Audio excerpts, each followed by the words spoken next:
Pemirsa, kita lanjutkan informasi top news. Komisi 3 DPR RI resmi membentuk panitia kerja atau panja untuk mengawasi penanganan 3 kasus besar, yakni korupsi batubara, pengelolaan dana di perusahaan asuransi plat merah. Kasus yang menyeret mantan Jampitsus Febri Adriansyah sebagai tersangka ini menjadi atensi khusus legislator dan juga Presiden Prabowo Subianto. Berikut informasinya, tunggu apa lagi bersama Katauma.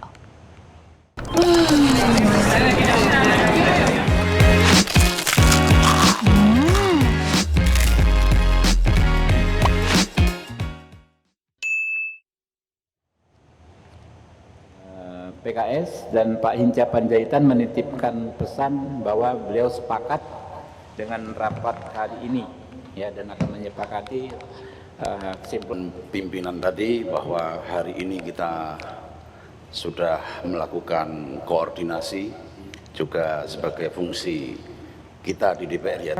Ketua Komisi 3 DPR RI Habibur Rahman menegaskan pembentukan panja dilakukan sebagai bagian dari fungsi pengawasan DPR untuk memastikan penegakan hukum berjalan secara profesional, transparan dan tidak diintervensi oleh kepentingan apapun.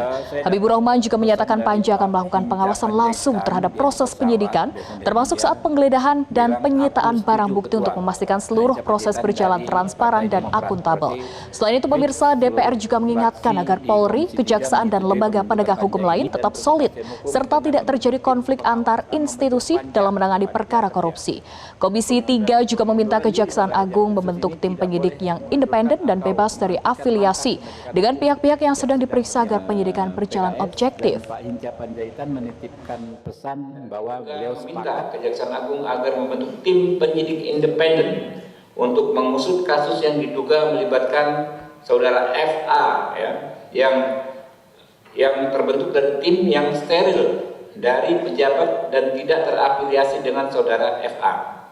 3. Komisi 3 DPR RI terus berkomitmen memastikan fungsi pengawasan berjalan optimal agar kerjasama antar lembaga ini tetap kokoh dan berjalan di jalur yang benar. Untuk itu, berdasarkan pasal 20A Undang-Undang Dasar 1945, pasal 98 ayat 3 Undang-Undang MD 3 atau Undang-Undang MPR, DPR, DPD dan DPRD serta pasal 108 Peraturan DPR nomor 1 tahun 2025 tentang jelajahi cara baru mendapatkan informasi. Download Metro TV Extend sekarang.